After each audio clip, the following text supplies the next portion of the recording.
The Consuming Pact. Kasha Vex had always known she was different, but she never understood why until the sky darkened, swallowing the stars. The town bells rang in warning. The wind carried the scent of blood and rain. And when she turned, she saw him standing at the edge of the storm, golden-eyed and watching. "You don't remember me," he murmured, voice thick with something dark. "But I remember you." Chapter 1. The Scent of Rain and Blood. The air in Havenwood had always carried a peculiar scent, a mix of pine needles and damp earth, but tonight, it was different. Tonight, it was thick with the coppery tang of blood and the sharp, metallic scent of impending rain. Kasha Vex, her silver hair pulled back in a loose braid, stood on the porch of her small cottage, the weathered wood groaning softly beneath her worn leather boots. She inhaled deeply, her brow furrowed in a way that had become all too familiar over her 62 years. The wind, usually a gentle caress in this secluded mountain town, whipped around her, carrying with it a sense of unease that settled deep in her bones. The town bells, usually reserved for Sunday service or the occasional town meeting, began to clang erratically, their discordant melodies slicing through the gathering dusk. Kasha's hand instinctively went to the small, silver crescent moon pendant that hung around her neck, a gift from her grandmother, a woman shrouded in as much mystery as the heirloom itself. The metal felt unusually cold against her skin. "What is it, girl?" Her neighbor, Martha, a woman whose age was as indeterminate as the secrets held within the surrounding forest, shuffled onto her own porch, her wrinkled face etched with worry. Martha, with her cloud of white hair and eyes that seemed to hold the wisdom of centuries, was the closest thing Kasha had to family in Havenwood. Kasha shook her head, unable to articulate the premonition that had gripped her. "I don't know, Martha. Something feels off." The sky above them, usually a canvas of twilight hues, was darkening at an alarming rate. It wasn't the natural progression of nightfall, it was as if something vast and unseen was swallowing the stars, consuming the light. A shiver ran down Kasha's spine, a primal fear gripping her heart. She had lived through countless storms in Havenwood, but this felt different. This felt ancient. The wind howled, carrying with it the faint but unmistakable sound of growls. No, not growls. Something deeper, more resonant, a sound that vibrated in the very marrow of her bones. Kasha's breath hitched. She'd heard tales, of course, whispered around crackling fires on cold winter nights, tales of creatures that roamed the Blackwood forest, creatures of shadow and claw, creatures that were more than myth. But those were just stories, weren't they? Old wives' tales to scare children into behaving. Martha, her eyes wide with a fear that mirrored Kasha's own, gripped her arm. "Get inside, Kasha." "Now." Kasha hesitated. She had always felt a strange connection to the forest, a pull she couldn't explain. Even as a child, while other children played in the sun-drenched meadows, she had been drawn to the shadowed depths of the Blackwood, a place where the sunlight barely penetrated, a place where secrets whispered on the wind. The bells continued their frantic ringing, their sound now almost drowned out by the roar of the wind and the increasingly loud howls. It was undeniable now. They were coming closer. Kasha finally tore her gaze from the encroaching darkness and turned to follow Martha, but a flicker of movement at the edge of the storm caught her eye. A figure, tall and imposing, silhouetted against the swirling black clouds. He was standing perfectly still, seemingly unaffected by the gale-force winds that threatened to rip the shingles from the roofs. And he was watching her. Even from this distance, she could see his eyes. They glowed with an unnatural, golden light, piercing the darkness like twin beacons. A jolt, not of fear, but of something else, shot through her. Recognition? Impossible. She had never seen this man before in her life. He took a step forward, and the wind seemed to part around him, creating a momentary calm in the chaos. He raised a hand, a slow, deliberate gesture, and Kasha felt an invisible pull, a magnetic force drawing her towards him. "You don't remember me," he murmured, his voice surprisingly clear despite the distance and the roaring wind. It was a deep, resonant voice, thick with something dark, something ancient, something that resonated deep within her soul. "But I remember you."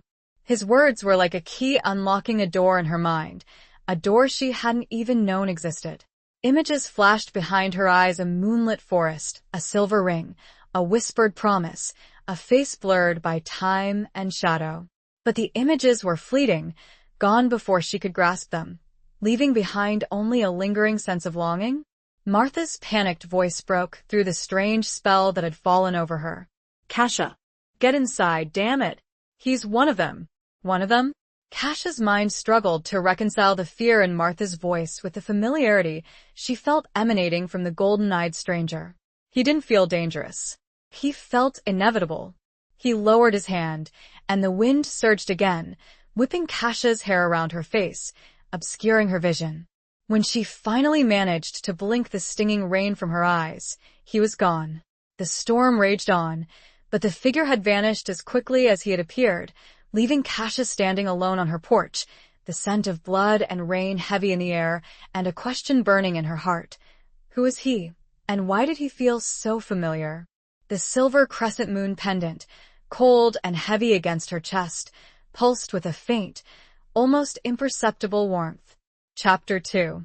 Golden Eyes in the Storm. The cottage felt suffocating.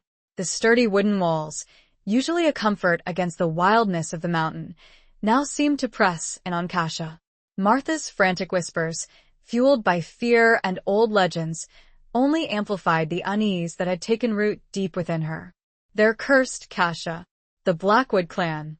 Werewolves, shapeshifters, monsters. Martha paced the small living room, her hands gnarled with age, clutching a worn wooden rosary.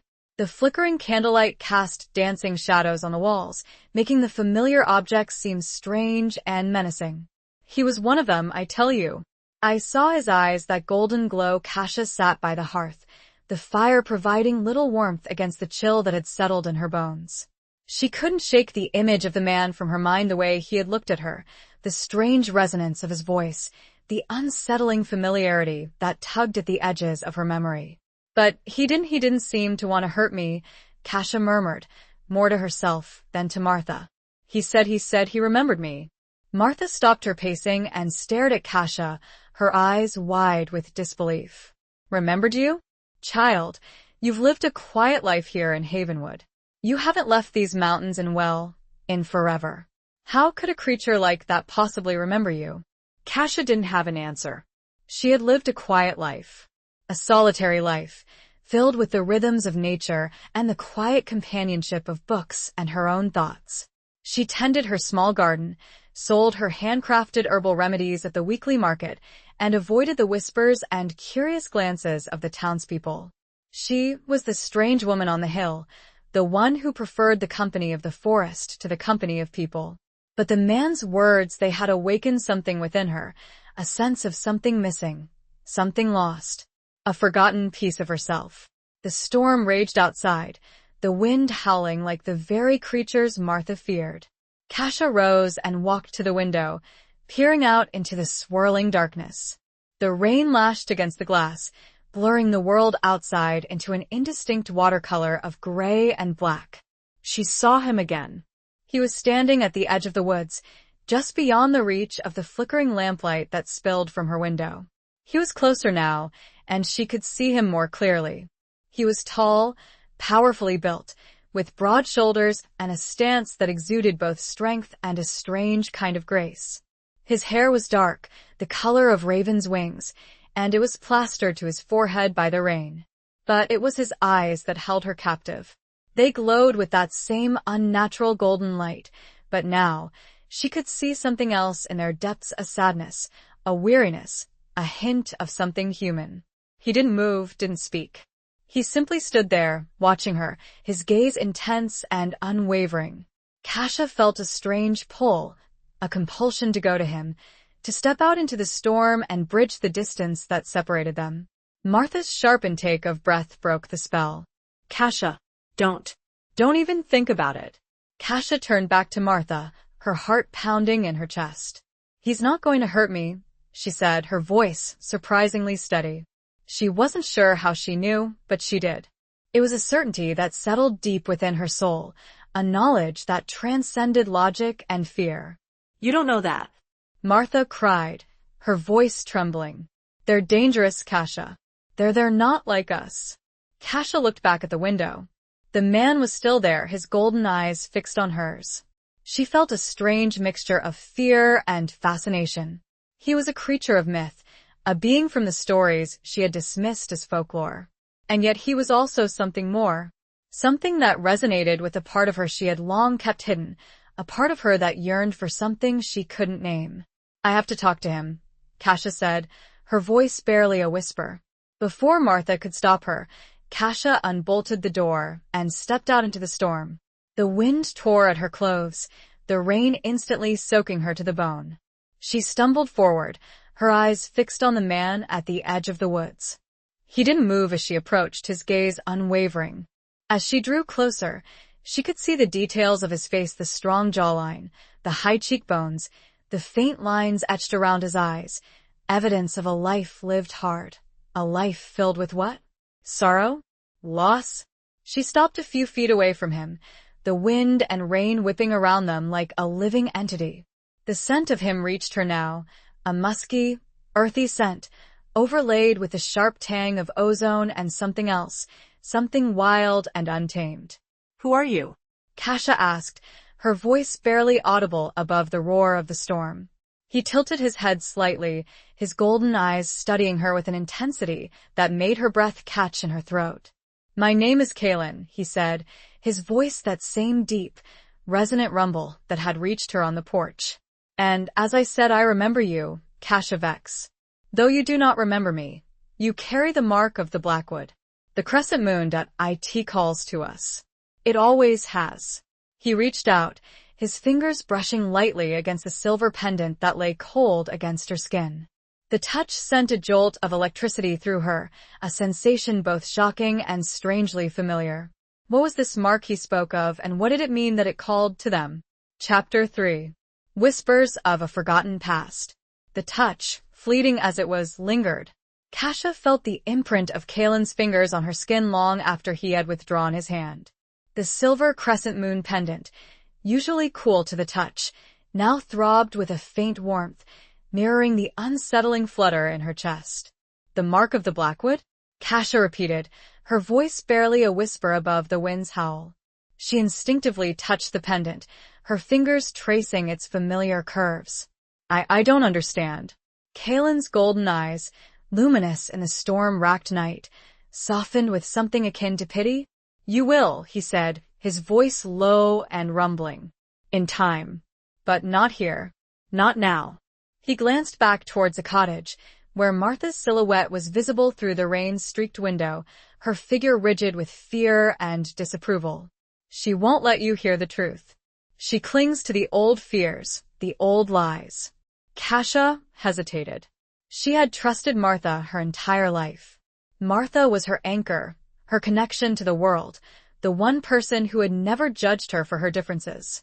But there was a conviction in Kalen's voice, a certainty that resonated deep within her, that made her question everything she thought she knew. What truth? Kasha asked, her voice stronger now, fueled by a growing sense of anticipation. What lies?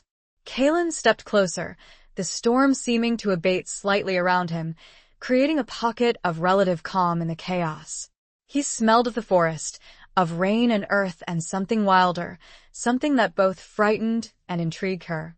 The truth about who you are, he said, his voice a low murmur that only she could hear. About your lineage.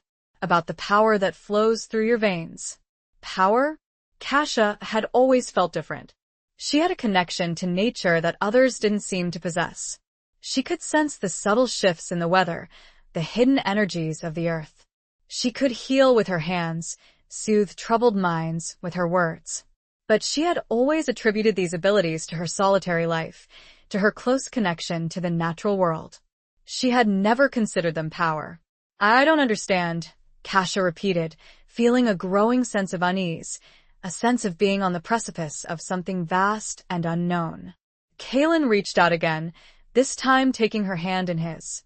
His touch was surprisingly gentle, his skin warm and calloused. A jolt of energy, more intense than before, surged through her, making her gasp. "Come with me," he said, his voice urgent. "I can show you. I can help you remember." Kasha looked from his hand, holding hers so firmly, to his face, etched with a mixture of determination and something else. Was it hope? Or something darker? She searched his golden eyes, trying to decipher the truth behind their luminous depths. She thought of Martha, of the life she had always known, of the safety and familiarity of her small cottage. But she also thought of the emptiness she had always felt, the sense of being incomplete, of missing a vital part of herself. The storm raged around them, the wind whipping her hair around her face, the rain plastering her clothes to her body. But in the midst of the chaos, she felt a strange sense of clarity. She had spent her entire life hiding, suppressing the parts of herself that didn't fit, the parts that scared her. But now, standing here in the storm, with this mysterious, golden-eyed stranger, she felt a flicker of courage, a willingness to embrace the unknown, to confront the shadows that had haunted her for so long. "Where?" Kasha asked, her voice trembling, but firm. "Where will you take me?" Kaelin smiled, a slow, deliberate smile that revealed a hint of sharp teeth. It was a smile that should have frightened her, but instead, it sent a shiver of excitement down her spine. "To the place where it all began," he said, his voice a low rumble that resonated with the power of the storm. "To the Blackwood Forest. To your true home." He tightened his grip on her hand, and without another word, he turned and led her into the darkness, into the heart of the storm, towards the whispering shadows of the ancient woods. The cottage, with its flickering lamplight and the frightened figure of Martha at the window, receded behind them, swallowed by the swirling rain and the encroaching night. Kasha didn't look back. A strange sense of inevitability, like a river finally finding its course, coursed through her. She knew, with a certainty that defied logic, that her life had changed forever. Chapter 4. The Mark of the Crescent Moon. The forest was alive. Not with the gentle rustling of leaves and the chirping of crickets that Kasha was accustomed to, but with a deeper, more primal energy. The wind howled through the ancient trees, their branches clawing at the sky like skeletal fingers. The rain, driven by the relentless storm, lashed against Kasha's face, blurring her vision.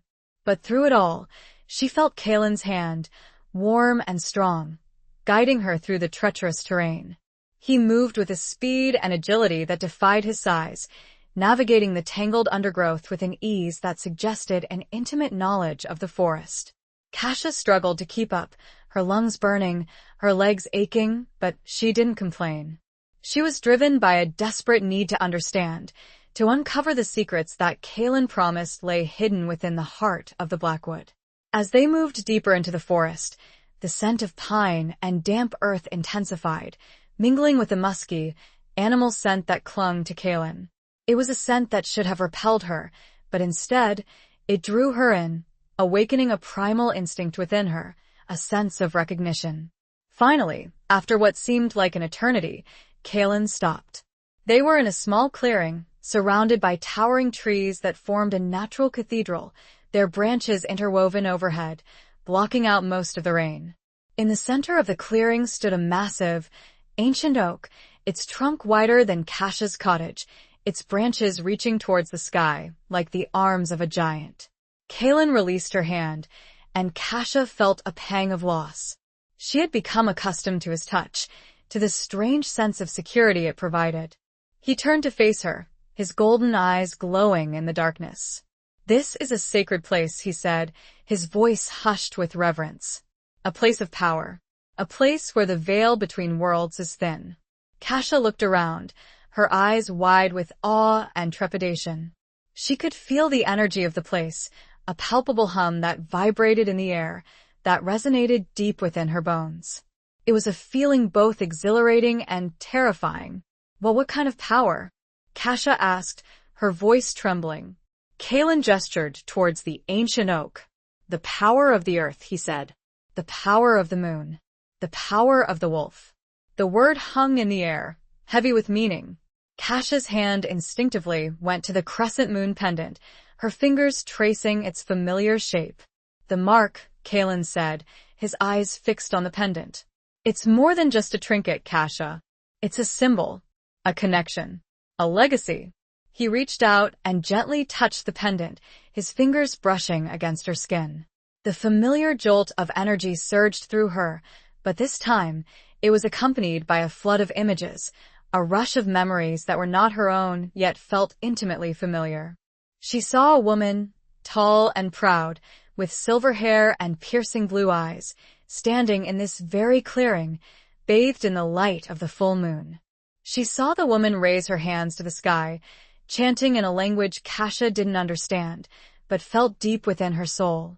She saw the woman transform, her body shifting, her bones reshaping, her skin sprouting fur, her eyes glowing with a golden light. Kasha gasped, stumbling back, her hand flying to her mouth. The images vanished, leaving her breathless and disoriented. What was that? She whispered, her voice shaking. Kalen's expression was somber. That was your ancestor, he said. Lyra Blackwood. The first of your line. The one who made the pact. Pact? Kasha repeated, her mind reeling. What pact? Kalen stepped closer, his voice low and urgent. A pact with the moon goddess, he said. A pact that granted her, and her descendants, the power to shift, to walk between worlds, to become werewolves. Kasha stared at him, her eyes wide with disbelief. Werewolves? She whispered. That's just a story. A myth. Kalen shook his head. It's more than a myth, Kasha. It's your heritage. It's in your blood. It's the reason you've always felt different, the reason you've always been drawn to the forest, the reason you possess the gifts you do. He reached out and took her hand again, his touch sending another wave of energy through her. The mark of the crescent moon, he said, his voice firm. It's a sign of your lineage. It means you are one of us. A child of the moon. A daughter of the Blackwood. He looked deep into her eyes, his golden gaze holding hers captive. It means, he said, his voice a low growl that sent a shiver down her spine, that you are destined to become a werewolf, just like your ancestors before you. And tonight, under the devouring night, the transformation will begin. He paused, his grip on her hand tightening unless. Chapter 5. Echoes in the Abandoned Mill. The unspoken unless hung heavy in the air, a fragile thread of hope in the face of a seemingly inevitable destiny. Kasha's heart hammered against her ribs, a frantic rhythm against the steady drumming of the rain on the leaves above. Werewolf. The word echoed in her mind, a concept both terrifying and strangely alluring. Unless what? Kasha finally managed to ask, her voice barely a whisper. She looked at Kalen, searching his golden eyes for answers, for reassurance, for anything. He hesitated, his gaze shifting away from hers, towards the ancient oak. The wind seemed to whisper through its leaves, carrying secrets that Kasha couldn't decipher. Unless you choose to reject it, Kalen finally said, his voice low and strained. Unless you choose to sever the connection, to break the pact. Kasha frowned. But how? Kalen turned back to her, his expression grim. There is a way, he said. A ritual. A dangerous one. But it's the only way to escape the transformation. To remain human. He paused, his gaze searching hers. But it comes at a price, Kasha. A heavy price. You would lose your connection to the earth, to the moon, to the power that flows through your veins. You would lose a part of yourself. Kasha's hand instinctively went to the crescent moon pendant. She had always felt different, isolated, like a piece of a puzzle that didn't quite fit. But the thought of losing her connection to nature, to the subtle energies that she had always felt, filled her with a sense of loss. It was a part of her, a fundamental part of who she was. And if I don't reject it? Kasha asked, her voice trembling. What happens then? Kalen's eyes glowed with a fierce intensity. Then you embrace your true nature, he said. You become what you were always meant to be. A creature of power, of freedom, of wildness. He stepped closer, his scent enveloping her, the musky, animal scent that both frightened and intrigued her. You would join us, he said, his voice a low growl. You would become part of the Blackwood Pack. You would run with me. The image flashed through her mind, running through the moonlit forest, her body strong and swift, her senses heightened, her spirit free. It was a terrifying prospect, but also exhilarating. But Martha the town Kasha stammered, her mind struggling to reconcile these conflicting realities. Kalen shook his head. They don't understand, he said. They fear what they don't know. They cling to their superstitions, their prejudices. He paused, his voice softening. But we are not monsters, Kasha. We are simply different. We live by a different code, a different rhythm. We are protectors of the forest, guardians of the balance. He reached out and gently touched her cheek, his fingers tracing the line of her jaw. The touch sent a shiver down her spine, a familiar jolt of energy that made her breath catch in her throat. I know this is a lot to take in, he said, his voice gentle. But you don't have to decide now. I can give you time. I can show you more. He gestured towards the path that led deeper into the forest. There's an old mill, he said. Abandoned long ago. It's a place where we gather, where you can learn more about us, about yourself. Kasha hesitated. She was torn between fear and curiosity, between the familiar comfort of her old life and the terrifying, yet strangely alluring, prospect of a new one. She looked at Kalen, at his golden eyes that seemed to hold the secrets of the universe, at his strong, capable hands that had guided her through the storm. She felt a connection to him, a pull that she couldn't explain, a sense of trust. Show me, Kasha said, her voice firm, despite the tremor in her heart. Kalen smiled, a slow, deliberate smile that revealed a hint of sharp teeth. It was a smile that should have frightened her, but instead, it filled her with a strange sense of anticipation. He took her hand again, and together, they walked deeper into the forest, towards the abandoned mill, towards the echoes of a forgotten past, towards a future that was both uncertain and inevitable. The rain continued to fall, washing away the old, making way for the new. As they walked, the distant sound of a mournful howl, both sorrowful and triumphant, echoed through the trees, followed by an answering howl, closer, and somehow filled with a sense of that welcome. Chapter 6. The Curse of the Blackwood Clan. The mill loomed before them, a hulking silhouette against the storm-racked sky. It was a relic of a bygone era, its wooden timbers weathered and gray, its water wheels still and silent. The air around it hummed with a strange energy, a mixture of decay and something else, something ancient and powerful. This was once a place of industry, Kalen said, his voice echoing slightly in the cavernous space of the mill. But it has been abandoned for many years. Now it serves a different purpose. Kasha followed him inside, her eyes adjusting to the dim light. The interior was damp and musty, filled with the scent of rotting wood and damp earth. Cobwebs hung like ghostly shrouds from the rafters, and the floor was littered with debris. But despite its dilapidated state, the mill held a strange kind of beauty, a sense of history, of secrets whispered on the wind. Kalen led her to a large, open space in the center of the mill, where a makeshift fire pit had been constructed. A few embers still glowed, casting a flickering, orange light on the surrounding walls. We gather here, Kalen said, gesturing around the space. To share stories, to connect, to remember. He turned to face her, his golden eyes glowing in the firelight. You asked about the pact, he said. The pact that Lyra Blackwood made with the moon goddess. But it's more than just a pact, Kasha. It's also a curse. Kasha frowned. A curse? Kalen nodded. The power to shift, to walk between worlds, it comes at a price, he said. The moon goddess demands loyalty, obedience, and sacrifice. He paused, his gaze shifting towards the shadows that danced on the walls. The curse of the Blackwood clan is this. We are bound to the moon, to her cycles, to her whims. We are forever caught between two worlds, between the human and the wolf. And we are always hunted. Kasha's hand instinctively went to the crescent moon pendant. Hunted? By whom? Kalen's expression darkened. By those who fear us, he said. by those who misunderstand us, by those who seek to control us or destroy us. He stepped closer, his voice low and urgent. There are hunters, Kasha. Humans who have dedicated their lives to eradicating our kind. They are ruthless, relentless, and they are always watching.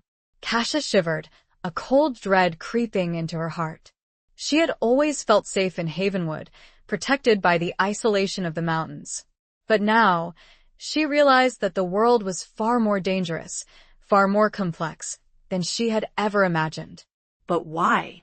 Kasha asked, her voice trembling. Why would they hunt us? Kalen sighed, his shoulders slumping slightly. Fear, he said simply. Fear of the unknown. Fear of what they can't control. Fear of power. He looked at her, his golden eyes filled with a deep sadness. We have been persecuted for centuries, Kasha. Driven to the fringes of society. Forced to hide, to live in the shadows. But we have survived. We have endured. And we have continued to protect the balance, to honor the pact that our ancestors made. He paused, his gaze searching hers. But the curse, it takes its toll. It can lead to madness, to bloodlust, to a loss of control. He looked away, a shadow passing over his face. My own father, he succumbed to the curse. He became a monster. Kasha felt a pang of sympathy for Kalen. She could see the pain in his eyes, the burden he carried. She realized that he was not just a creature of myth, a being from a story. He was a man, with his own struggles, his own sorrows, his own vulnerabilities. I'm sorry, Kasha said softly. Kalen looked back at her, a faint smile touching his lips. Don't be, he said. It is the past. And we must learn from the past, but we cannot be defined by it. He reached out and took her hand again, his touch sending that familiar jolt of energy through her. The curse is real, Kasha, he said. But it is not insurmountable. We can control it. We can choose to embrace the wolf, but not be consumed by it. We can live in balance, in harmony with both our human and our animal nature. He looked deep into her eyes, his golden gaze holding hers captive. And that, he said, his voice a low growl that sent a shiver down her spine, is what I want to teach you. That is what I want to help you achieve. But before any of that, I must know. Do you hear it? Do you hear the call of the moon? The wind picked up outside, rattling the old timbers of the mill, and carrying with it, once again, the sound of a distant howl. Only this time, Kasha felt a strange vibration within her own chest, an answering resonance to the wild, mournful cry. Chapter 7. A dance under the shadowed sky.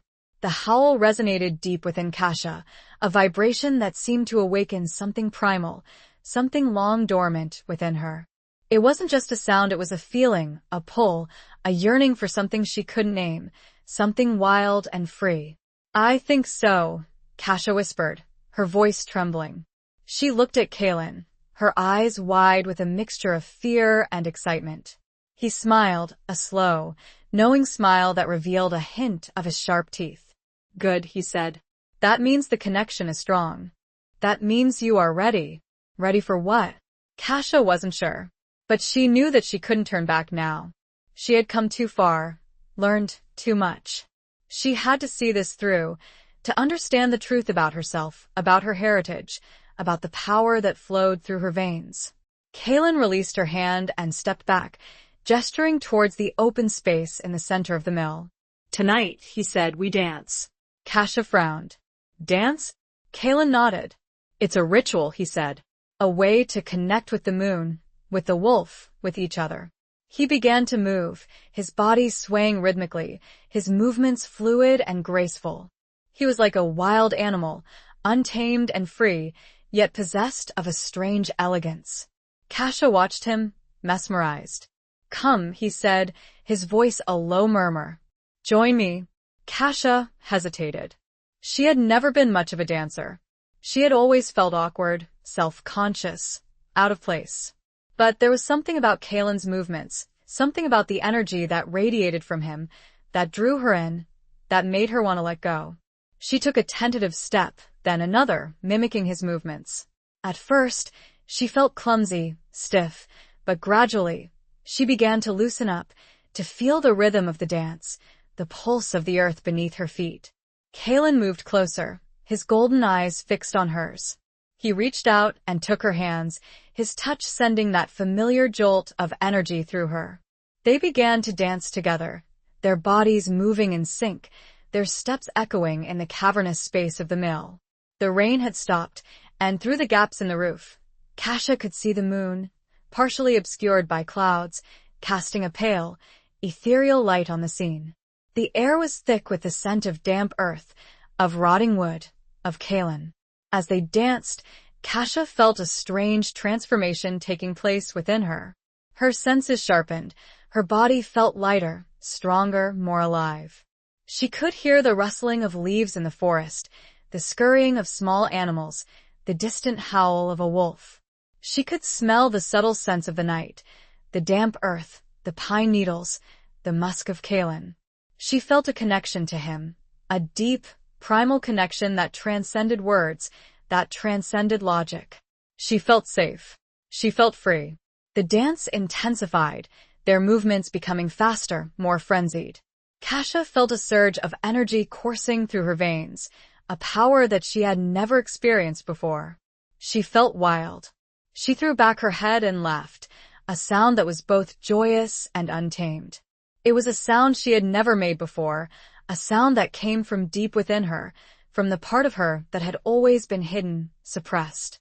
Kalen smiled, his golden eyes reflecting the moonlight. He spun her around, his strong arms holding her close. Kasha felt a dizzying sensation, a feeling of being swept away, of losing herself in the dance, in the moment, in him. Suddenly he stopped.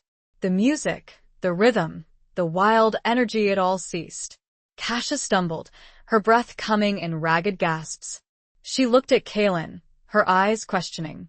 He was staring at her, his gaze intense, his expression unreadable. Then she noticed. His eyes were no longer just glowing. They were changing. The golden irises were expanding, consuming the whites, becoming animalistic. The pupils elongated, becoming vertical slits. He was starting to shift. He took a step back, his hands clenched into fists. "It's happening," he said, his voice a low growl, strained with effort. "The moon, she calls to you. The transformation, it has begun." He took another step back, his entire body trembling. "You need to run, Kasha. Run. Before I lose control." The last word was almost a snarl, and Kasha felt a surge of fear, not of him, but for him. But overriding the fear was another feeling, a stronger feeling, the need to stay. Chapter 8. Secrets hidden in the attic. Kasha didn't run. Despite the primal fear that clawed at her, despite the rational part of her brain screaming at her to flee, she stood her ground. She watched Kalen, his body racked with the agonizing throes of transformation, his golden eyes, now fully animalistic, filled with a mixture of pain and something else. Something that looked like pleading. "I won't leave you," Kasha said, her voice trembling, but firm. He shook his head, his movements jerky and uncoordinated. "You don't understand," he growled, his voice distorted and human. "I can't control it. I might hurt you." Kasha took a step closer, her hand outstretched. "You won't," she said. "I trust you." It was a leap of faith, a blind trust in a man, a creature she barely knew. But something deep within her, something connected to the crescent moon pendant that now pulsed warmly against her skin, told her that she was right. Kalen's transformation continued, his bones cracking and reshaping, his skin sprouting fur, his face elongating into a muzzle. It was a horrifying sight, a grotesque spectacle, but Kasha couldn't look away. She felt a strange mixture of fear and fascination. And compassion. He let out a roar, a sound that was both terrifying and sorrowful. He stumbled, falling to his knees, his body convulsing. Kasha rushed to his side, kneeling beside him, her hand hovering over his fur-covered back. "Kalen," she whispered, her voice choked with emotion. "It's okay. I'm here." She didn't know if he could understand her, if he was even aware of her presence. But she had to try. She had to help him. The transformation finally subsided. Kalen lay on the floor of the mill, no longer a man, but a wolf. A magnificent, terrifying wolf, with thick, dark fur and eyes that glowed with an unearthly golden light. He raised his head, his gaze locking with Kasha's. For a moment, they simply stared at each other, a silent communication passing between them, a connection that transcended species, that transcended words. Then, slowly, deliberately, he lowered his head and nudged her hand with his muzzle. It was a gesture of trust? Of affection? Kasha tentatively reached out and stroked his fur. It was surprisingly soft, warm. She felt a strange sense of peace, of belonging. The wolf that was Kalen let out a soft whimper, a sound that tugged at Kasha's heart. He seemed lost, vulnerable. An idea struck her. The pendant. Her grandmother's stories. "I need to go back," Kasha said, speaking to the wolf as if he were still Kalen the man. "To my cottage. There's something I need to find." The wolf tilted his head, his golden eyes questioning. He seemed to understand. Kasha rose to her feet, her legs shaky. "Stay here," she said. "I'll be back. I promise." She wasn't sure if he would obey, if he even could obey. But she had to try. She had to find the answers she sought, the answers that she believed were hidden in her past, in her grandmother's secrets. She left the mill. The image of the golden-eyed wolf burned into her mind. She ran through the forest, her fear replaced by a sense of urgency, of purpose. She reached the cottage, her heart pounding, her breath coming in ragged gasps. Martha was gone. The cottage was empty, silent, save for the creaking of the old timbers. Kasha didn't waste time. She went straight to the attic, a place she had avoided for years, a place filled with dust and cobwebs and memories. She climbed the narrow stairs, her hand gripping the railing. The air in the attic was thick and musty, the scent of old wood and dried herbs. Moonlight filtered through a small, grimy window, casting long shadows across the cluttered space. Kasha began to search, her hands sifting through boxes and trunks, her eyes scanning the shelves and corners. She was looking for something, anything, that might shed light on her grandmother's past, on the mark of the crescent moon, on the curse of the Blackwood clan. Finally, in a dusty, forgotten corner, she found it. A small, wooden chest, intricately carved with images of wolves and crescent moons. Her heart leaped with anticipation. She lifted the chest, her hands trembling. It was surprisingly heavy. She carried it to the center of the attic, placing it in the pool of moonlight. She opened the chest. Inside, nestled on a bed of faded velvet, lay a collection of objects, a silver ring, engraved with a crescent moon, a dried flower, its petals still retaining a hint of their original color, a leather-bound journal, its pages yellowed and brittle, and a letter, addressed to her, in her grandmother's familiar handwriting. The date on the letter was from over 40 years ago. The first line read, "My dearest Kasha, if you are reading this, the time has come." Kasha's breath caught. Chapter 9. The Howl of the Distant Wolf. Kasha's hands trembled as she unfolded the letter, the brittle paper crackling softly in the silence of the attic. Her grandmother's handwriting, elegant and familiar, filled the page, a tangible link to the woman she had loved and lost, a woman who had held secrets Kasha was only now beginning to understand. "My dearest Kasha, if you are reading this, the time has come. The time for you to learn the truth about who you are, about your heritage, about the power that flows through your veins. I have kept these secrets from you for your own protection, but now I can no longer shield you from your destiny. You are a descendant of the Blackwood clan, a lineage blessed and cursed by the moon goddess. You carry the mark of the crescent moon, a symbol of our connection to the lunar power, to the ability to shift, to walk between worlds, to become werewolves." Kasha's breath hitched. The words confirmed what Kalen had told her, but hearing it from her grandmother, in her own words, made it all the more real, all the more overwhelming. "I know this is difficult to comprehend, my child, but it is the truth. And it is a truth you must embrace or reject. The choice is yours. But know this, the power comes with a price. The moon goddess demands loyalty, obedience, and sacrifice.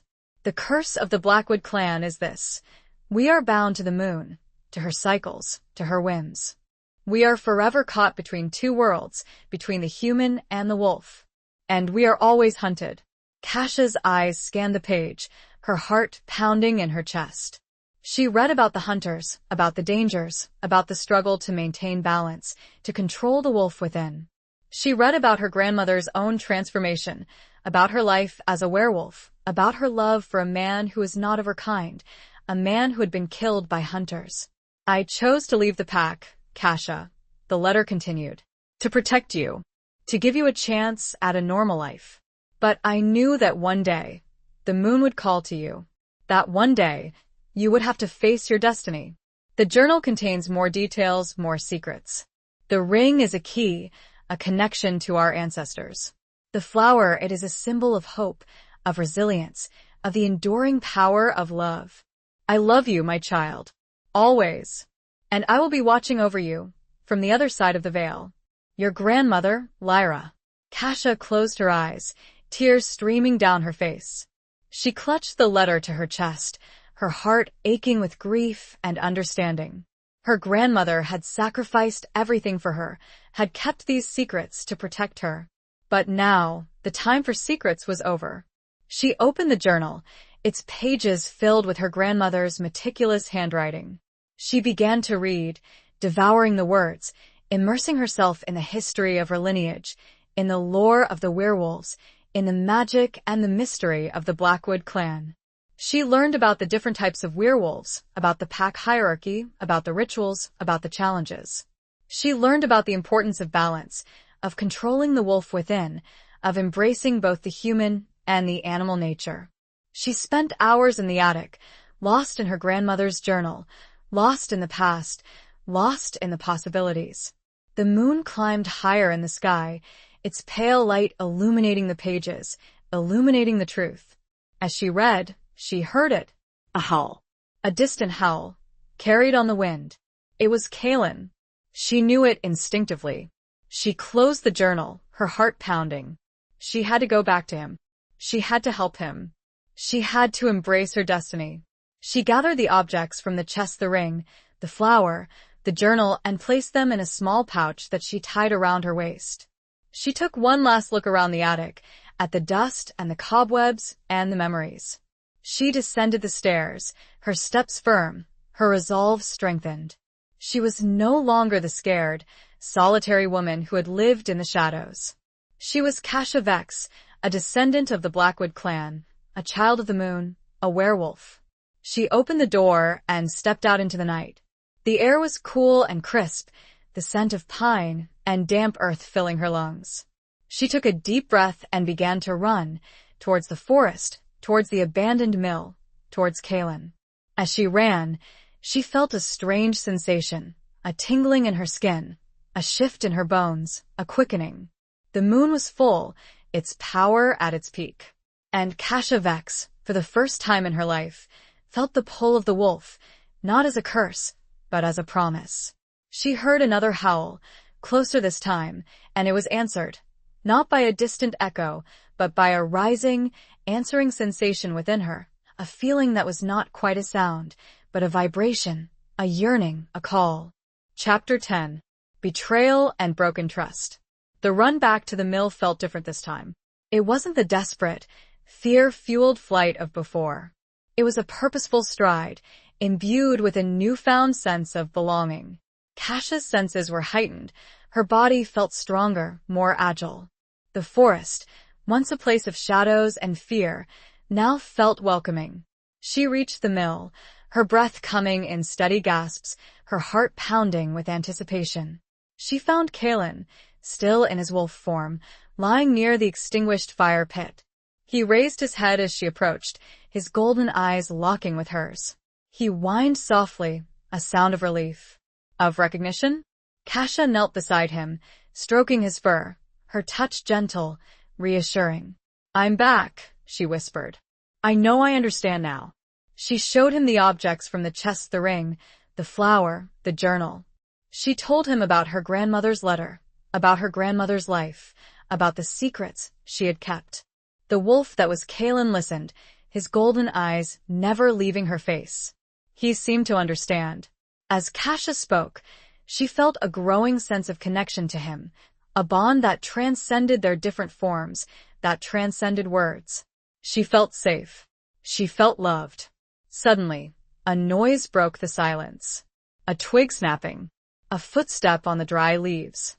Kaelin growled, a low, menacing sound. He rose to his feet, his body tense, his muscles coiled. He was protecting her. Kasha's hand instinctively went to the pouch at her waist, her fingers closing around the silver ring. She stood beside Kaelin, her body trembling, but her resolve firm. A figure emerged from the shadows. A man. Tall, broad-shouldered, with a weathered face and eyes that were cold and familiar. It was Martha's son, Thomas.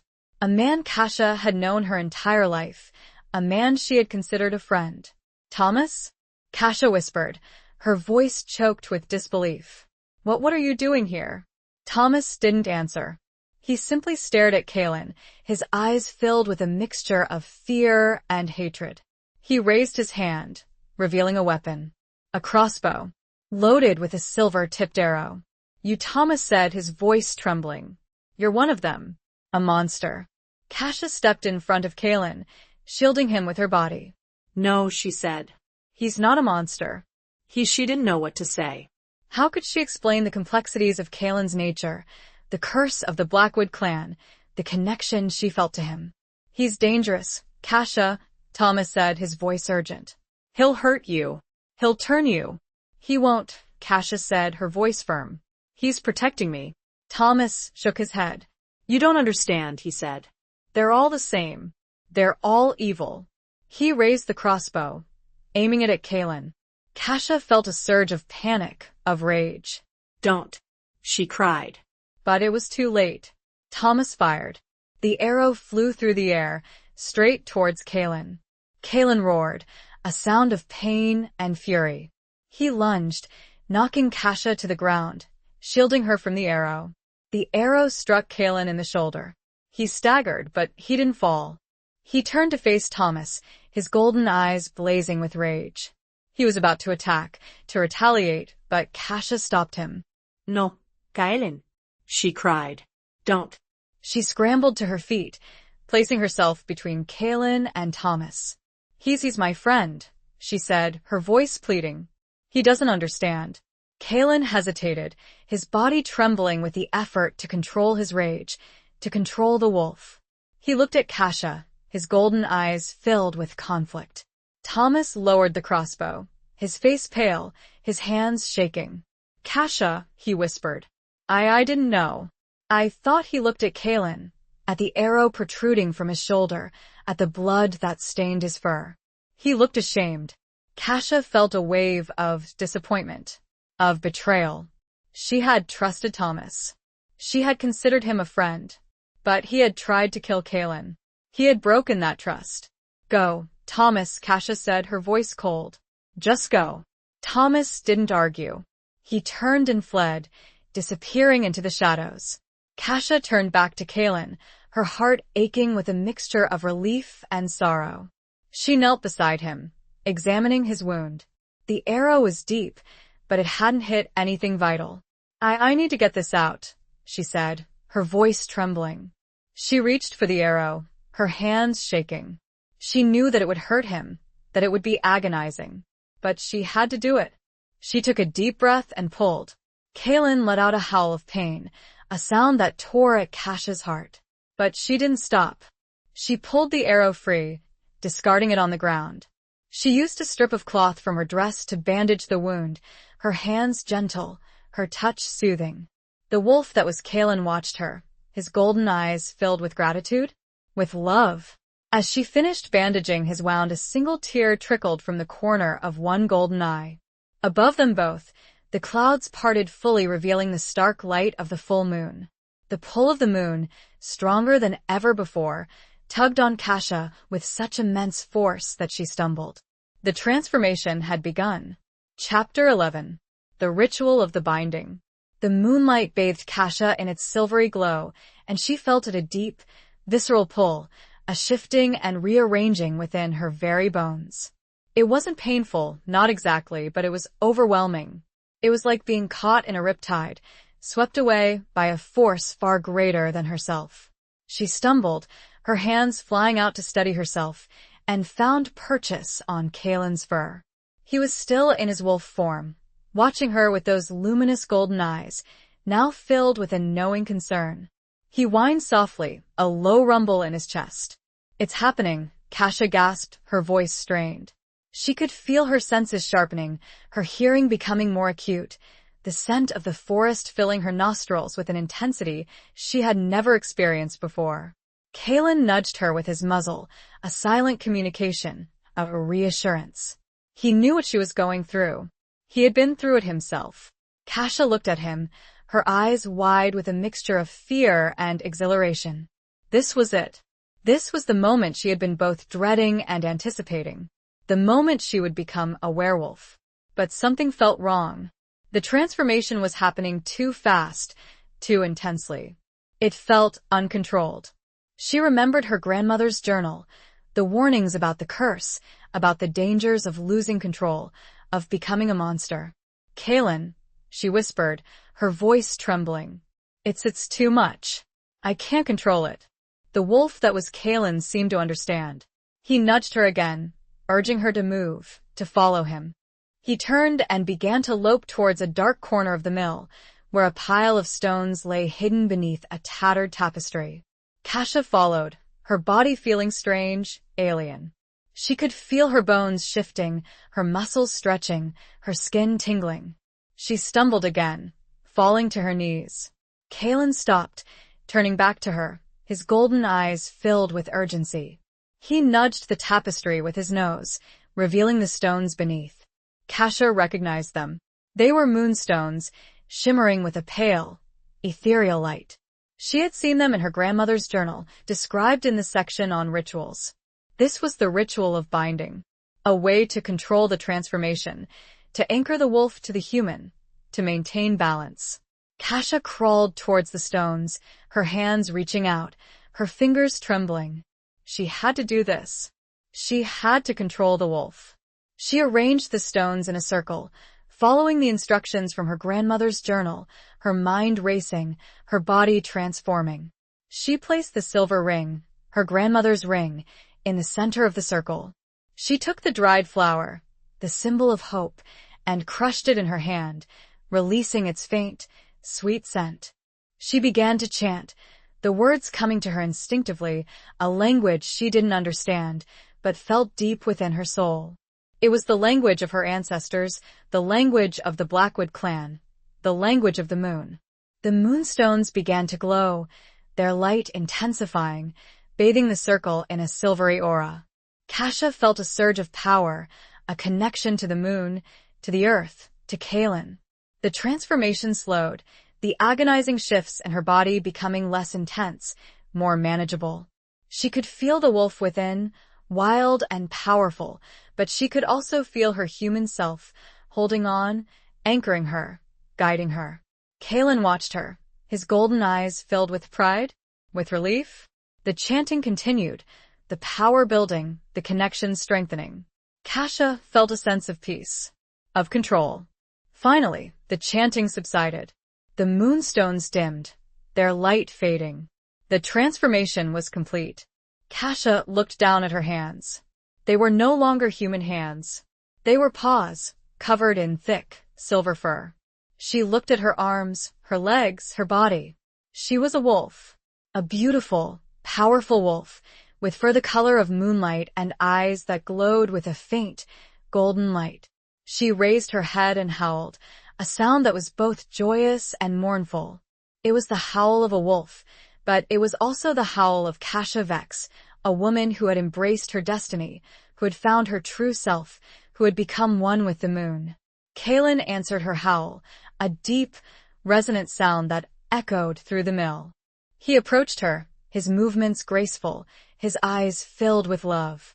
They stood together, two wolves, bathed in the moonlight, bound by the ritual, bound by their shared heritage, bound by a love that transcended species, that transcended words, that transcended everything. The ancient mill, witness to their transformation, seemed to hum with a newfound energy, a silent blessing on their union. Chapter 12. Flight through the moonlit forest. The transformation left Kasha exhilarated and exhausted. She felt a strange mix of freedom and vulnerability, of power and uncertainty. She was a wolf, a creature of the night, a being she had only dreamed of, only read about in her grandmother's journal. Kalen, standing beside her, his own wolf form magnificent and imposing, nudged her gently with his muzzle. It was a gesture of reassurance, of companionship, of love. Kasha nuzzled him back, her silver fur brushing against his dark fur. She felt a connection to him, a bond that was deeper than anything she had ever experienced before. It was a connection forged in shared experience, in shared heritage, in shared destiny.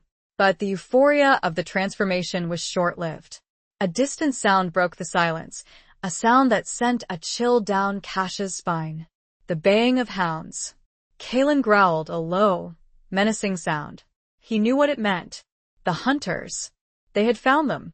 He looked at Kasha, his golden eyes filled with urgency. He didn't need to speak. She understood. They had to run. They burst from the mill. Two wolves, their paws pounding against the forest floor. The moon, high in the sky, cast long shadows that danced around them, obscuring their forms, aiding their escape. Kasha ran with a speed and agility she had never possessed before. Her senses were heightened, her body attuned to the rhythms of the forest. She could smell the hunters, the scent of their fear, their hatred, their determination. She could hear the baying of the hounds, growing closer, ever closer. Kalen led the way, his powerful body navigating the tangled undergrowth with ease. He knew the forest intimately, every twist and turn, every hidden path. He was protecting her, guiding her, leading her to safety. They ran for hours, their lungs burning, their legs aching, but they didn't stop. They couldn't stop. The hunters were relentless, their pursuit unwavering. Kasha felt a growing sense of fear. Not for herself, but for Kalen. She knew that he would sacrifice himself to protect her. She couldn't let that happen. She ran beside him, her silver fur brushing against his dark fur. She felt his strength, his determination, his love. They reached a river, wide and fast-flowing. The moon reflected on its surface, creating a shimmering path of light. Kalen stopped at the water's edge, his golden eyes searching Kasha's. He knew that crossing the river would be dangerous, that it would leave them exposed. But it was their only chance. He nudged her towards the water, urging her to go first. Kasha hesitated. She was afraid of the water, of the cold, of the unknown. But she trusted Kalen. She trusted him with her life. She took a deep breath and plunged into the river. The water was icy cold, shocking her senses, stealing her breath. She struggled against the current, her paws paddling furiously. Kalen followed close behind, his powerful body cutting through the water with ease. He stayed by her side, protecting her, guiding her, encouraging her.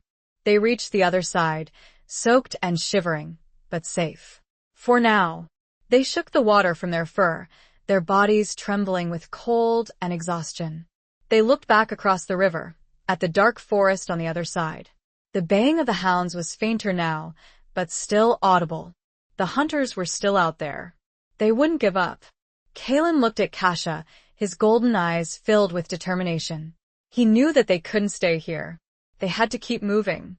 He turned and began to run, deeper into the forest, towards the mountains, towards a sanctuary he knew, a place where they might be safe, a place where they could regroup. Kasha followed, her silver fur blending with the shadows, her heart pounding with a mixture of fear and hope. The moon, their constant companion, watched over them, guiding their flight, illuminating their path, a silent witness to their struggle for survival, their enduring love. The baying grew ever fainter, finally disappearing on the wind. But a new sound replaced it. A new howl. From much, much closer. And not from Kalen. Chapter 13. The Hunter's Snare. The new howl, raw and unfamiliar, sent a jolt of fear through Kasha. It wasn't Kalen's deep, resonant call. This was higher, more aggressive. It spoke of challenge, of territory, of threat. Kalen stopped abruptly, his body tense, his muscles coiled.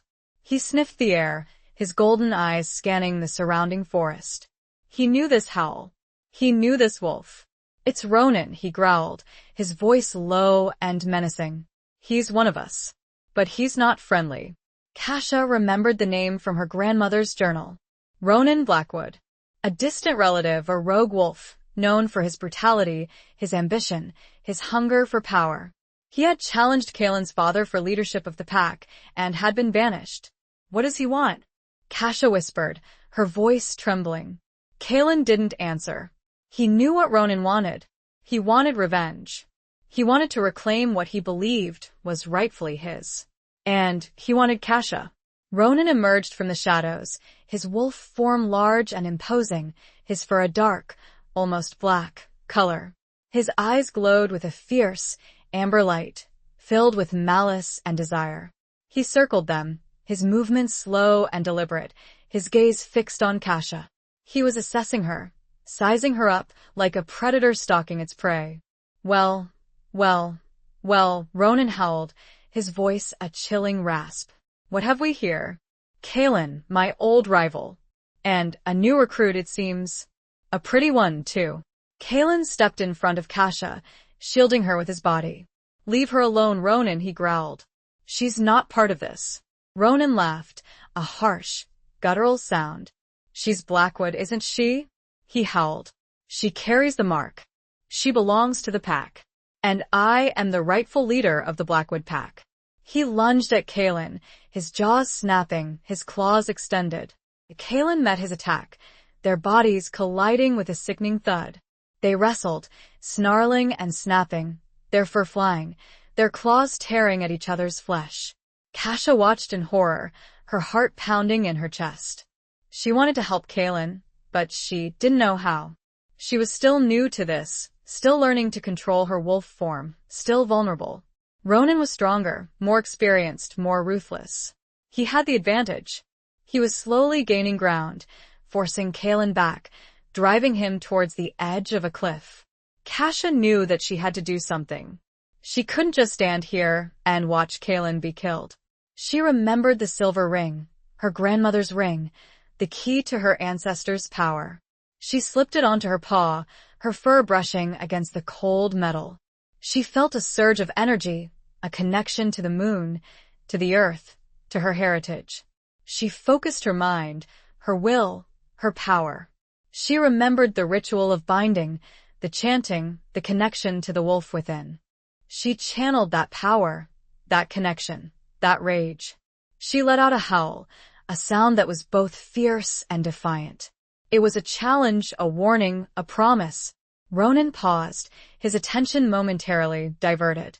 He looked at Kasha, his amber eyes widening in surprise. He hadn't expected this. He hadn't expected her to be so strong.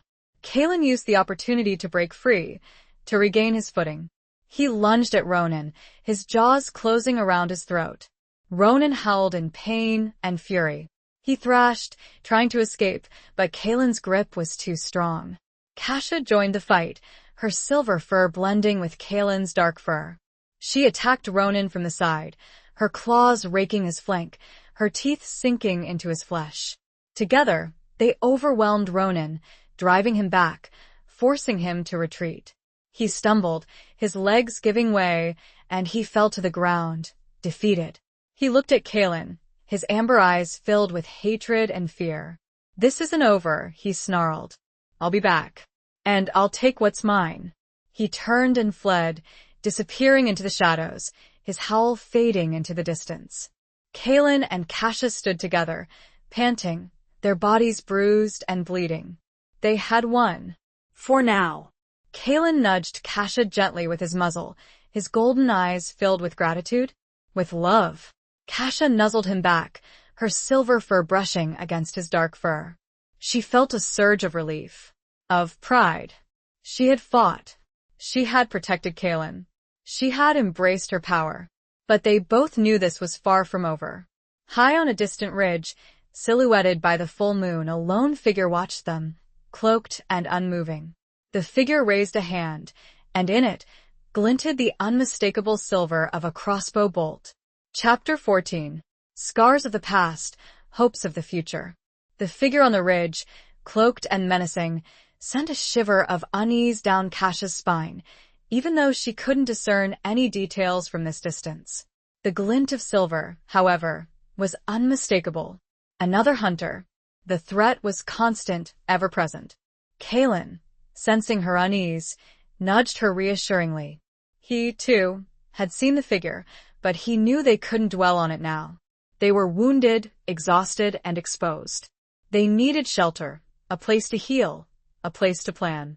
They shifted back to their human forms, the transformation still somewhat jarring for Kasha, but becoming more familiar with each passing experience. The pain from their wounds was more acute in their human forms, a stark reminder of the battle they had just fought. Kaelin's shoulder, where Thomas's arrow had struck, was bleeding profusely. Kasha's side, raked by Ronan's claws, throbbed with a deep, burning ache. "We need to get you patched up," Kasha said, her voice strained with concern. She tore strips of fabric from her already tattered dress, using them to apply pressure to Kaelin's wound. Kaelin winced, but he didn't complain. He knew that Kasha was right. They needed to tend to their injuries, to conserve their strength. "There's a cave," he said, his voice raspy. "Not far from here. A hidden place. We can rest there. We can heal." He led the way, his movements slow and deliberate, his body weakened by blood loss. Kasha followed close behind, supporting him, guiding him, her own pain momentarily forgotten in her concern for him. They reached the cave, a narrow opening hidden behind a curtain of ivy. It was small and damp, but it was shelter, a refuge from the dangers of the forest, from the ever-present threat of the hunters. Kasha helped Kaelin inside, making him as comfortable as possible. She used her knowledge of herbs, gleaned from years of tending her garden and studying her grandmother's journal, to create a poultice for their wounds. She gathered leaves and roots, crushing them and mixing them with water, creating a soothing paste that she applied to their injuries. The cave was silent, save for the crackling of a small fire that Kasha had managed to build, and the soft sounds of their breathing. The firelight cast flickering shadows on the cave walls, illuminating their faces, revealing the scars of the past, the hopes of the future. As Kasha tended to Kaelin's wounds, she couldn't help but think about Thomas, about his betrayal, about the hatred she had seen in his eyes. It was a wound that cut deeper than any physical injury, a wound that might never fully heal. "Why, Kaelin?" she asked, her voice barely a whisper. "Why do they hate us so much?" Kaelin sighed, his golden eyes filled with a deep sadness. "It's fear, Kasha," he said. "Fear of what they don't understand. Fear of our power. Fear of the unknown." He told her stories of the past, of the centuries of persecution, of the countless werewolves who had been hunted and killed, of the families that had been torn apart, of the lives that had been shattered. "It's a cycle of violence, Kasha," he said. "A cycle that has been going on for generations. A cycle that we must break." Kasha looked at him, her eyes filled with a mixture of sorrow and determination. She understood now.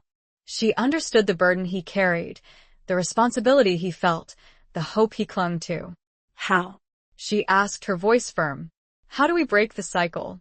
Kaelin smiled, a faint, weary smile. "By showing them that we are not monsters," he said. "By showing them that we can live in peace, that we can coexist, that we can love." He reached out and took her hand, his touch gentle, his skin warm. He looked deep into her eyes, his golden gaze holding hers captive. "It won't be easy, Kasha," he said. "There will be challenges, there will be setbacks, there will be sacrifices. But we can do it. Together." Kasha squeezed his hand, her heart filled with a surge of hope, of love. She believed him. She believed in him. She believed in them. They sat in silence for a long time, holding hands, their eyes locked, their hearts connected.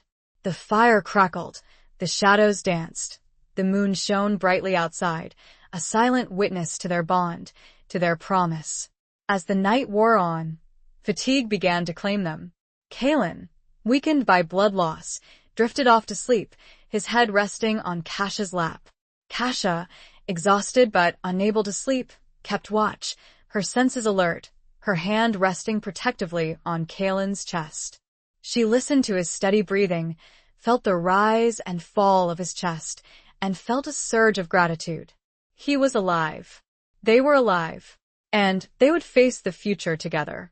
But as the first rays of dawn crept over the horizon, a glint of metal outside the cave mouth caught Kasha's eye. A tripwire. And attached to it a small, silver bell. Chapter 15.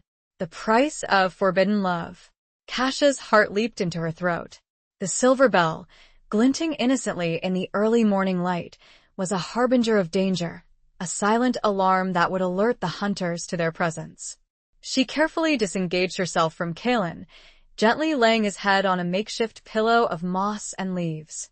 He stirred, but didn't wake, lost in the deep sleep of the exhausted and wounded. She crept to the mouth of the cave, her senses on high alert.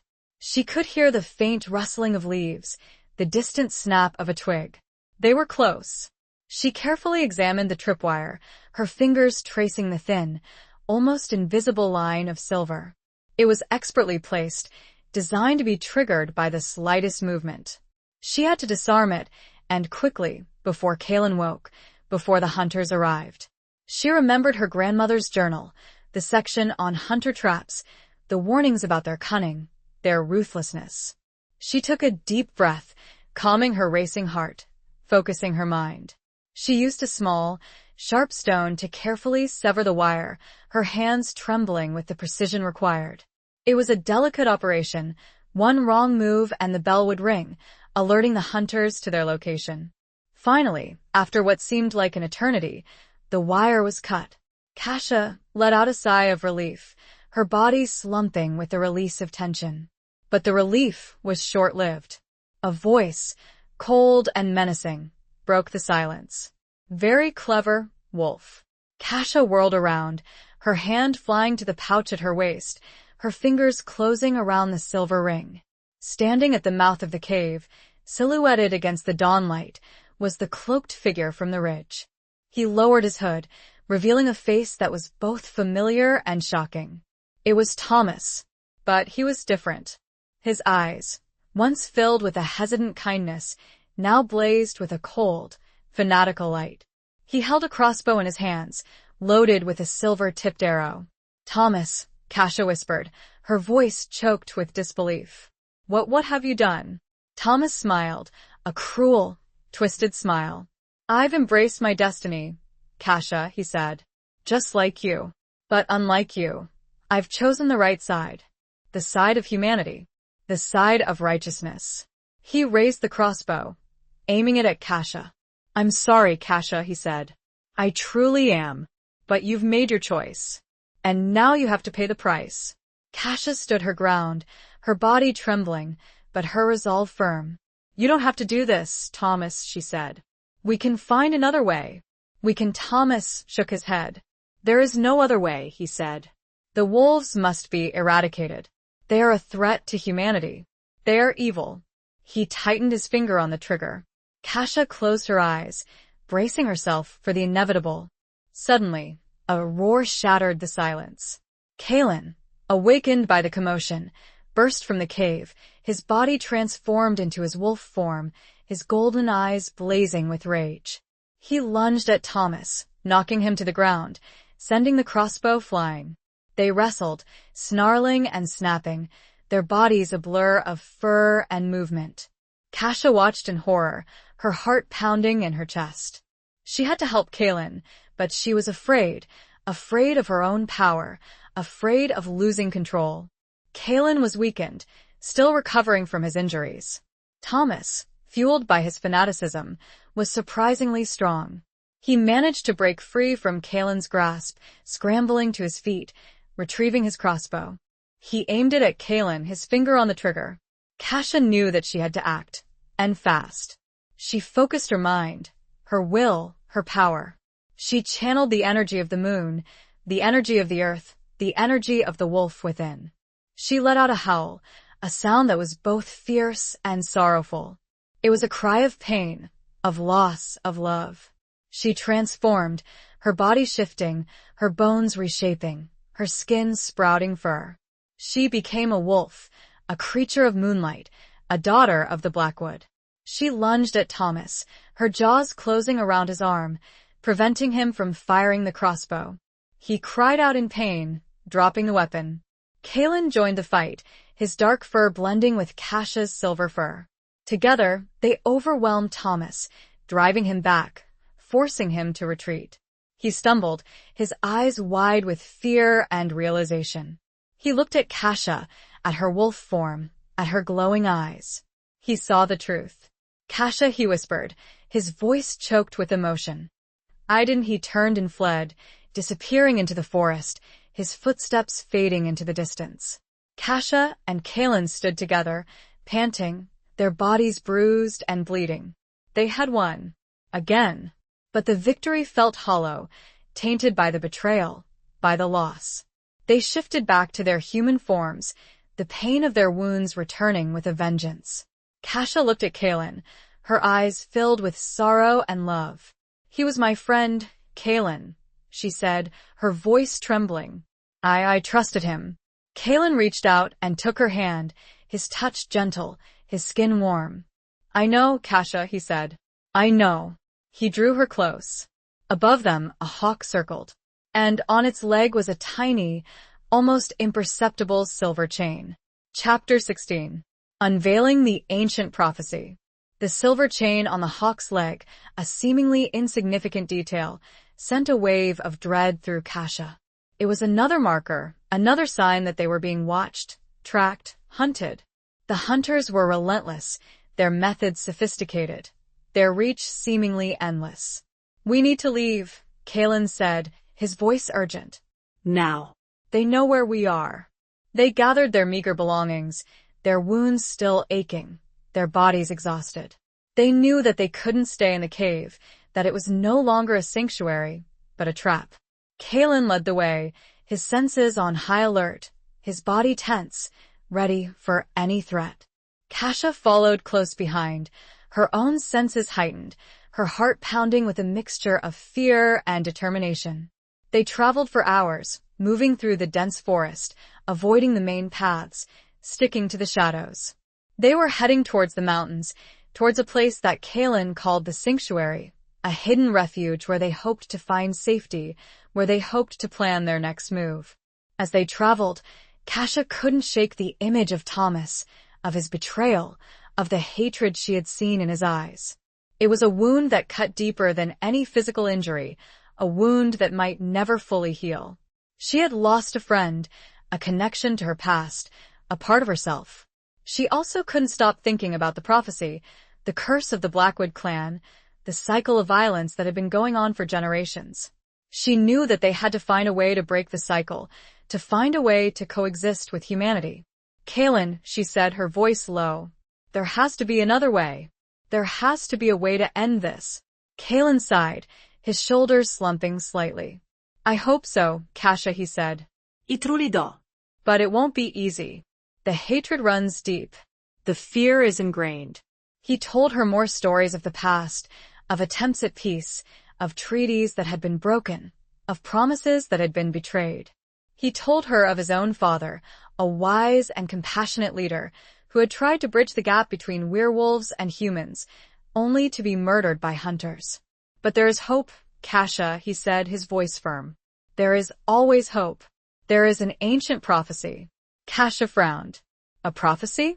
Kalen nodded. "It speaks of a time when the moon will align with the stars in a specific way," he said. "A time when a daughter of the Blackwood, marked by the crescent moon, will unite with a son of the Blackwood, marked by the wolf's eye, and together, they will break the curse, they will usher in an era of peace." Kasha's hand instinctively went to the crescent moon pendant, her fingers tracing its familiar shape.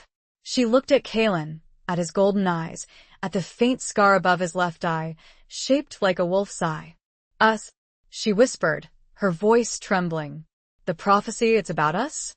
Kalen nodded, his gaze intense, his expression unreadable. It seems so, he said. But prophecies are tricky things. They are open to interpretation. They're not always what they seem. He paused, his gaze shifting towards the mountains, towards the sanctuary, their destination. There is an old woman, he said. She lives in the sanctuary. She is a seer, a keeper of ancient knowledge. She might be able to help us. She might be able to interpret the prophecy. They continued their journey, their steps driven by a renewed sense of purpose. They had a mission now, a goal, a hope. They reached the sanctuary, a hidden valley nestled high in the mountains, a place of breathtaking beauty, a place of peace. It was a small village, inhabited by a handful of werewolves, survivors of past hunts, refugees from a world that had rejected them. They were greeted with caution, with suspicion, but Kalen's presence, his reputation as a leader, as a protector, eased their fears. They were welcomed, offered food and shelter, and hope. Kalen led Kasha to a small, secluded hut on the edge of the village. It was the home of the seer, the old woman, the keeper of ancient knowledge. They entered the hut, the air thick with the scent of herbs and incense. The old woman sat by a small fire, her eyes closed, her wrinkled face etched with the wisdom of centuries. She opened her eyes, her gaze piercing, her vision unwavering. She looked at Kasha, at the crescent moon pendant, at the silver ring on her finger. She looked at Kalen, at his golden eyes, at the scar above his eye. "You have come," she said, her voice raspy, but strong. "The prophecy, it unfolds." She gestured for them to sit, and they did, their hearts pounding with anticipation. The old woman began to speak, her words slow and deliberate, her voice weaving a tapestry of ancient lore, of forgotten secrets, of the truth. She told the complete story of the prophecy. She said it was close, very close, the time of the alignment. And then she revealed the true meaning, the complete prophecy. It wasn't about unity. It was about sacrifice. To end the curse, the daughter of the Blackwood, marked by the moon, must die. Chapter 17. The Gathering Storm. The seer's words hung in the air, heavy and suffocating, like a shroud draped over Kasha's heart. Musti. The prophecy, the hope, the promise of peace, it all came down to this. Her death.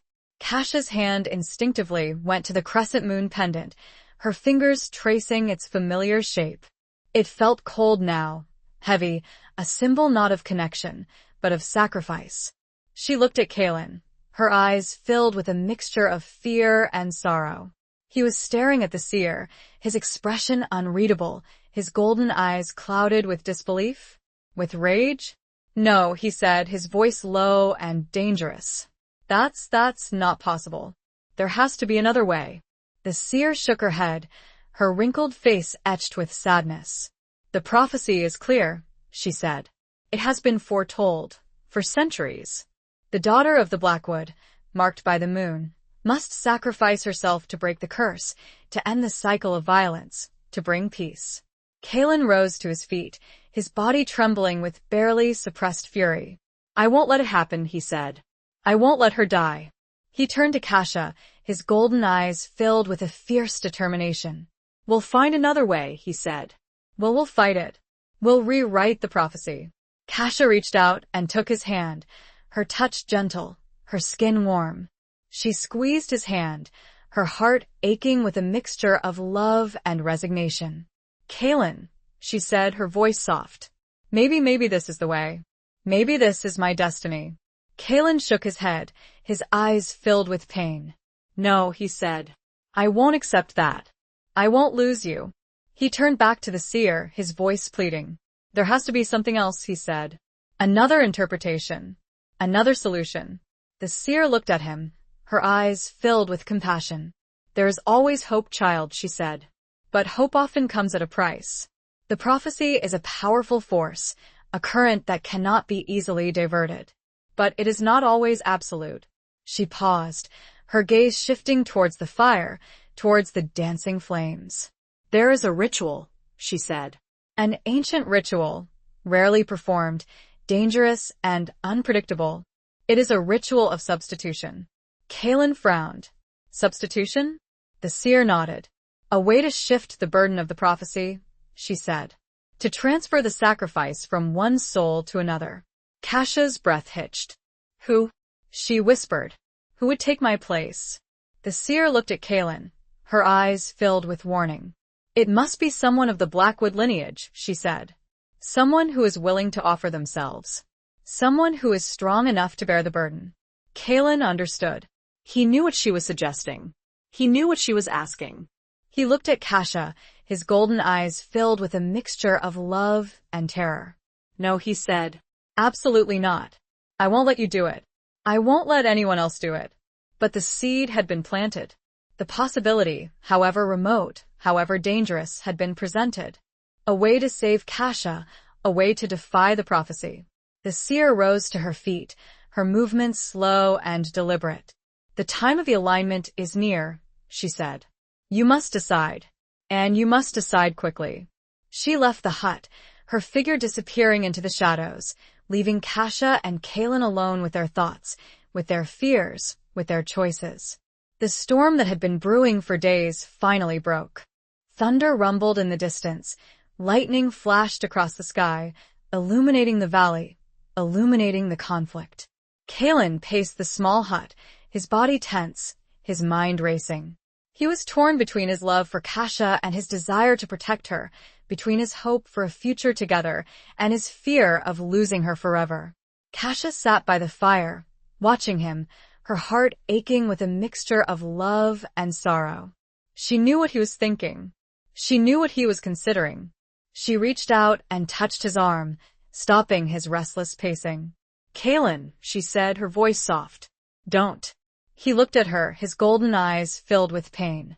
I can't lose you, Kasha, he said. I won't. Kasha smiled.